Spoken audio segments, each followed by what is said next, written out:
This looks like VTEC solenoid stuff. That's the seal, another VTEC solenoid seal. And this looks like the timing cover little plug thing. What is this guy? Oil pickup stuff? What does it say? Couldn't say. See, I have a freaking list, and I just don't know what is just right now. This is the spring for the clutch fork.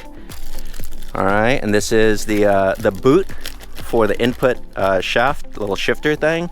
Now, if you guys are wondering how the heck do I know like what to replace, I literally just replace every single thing that I can replace on the outside of the engine. So they might not be bad, but I'm gonna swap them out anyways.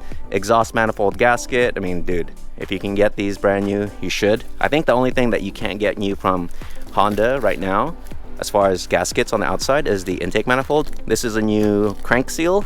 All right, very important that you replace this boy, or rear main seal, not crank seal.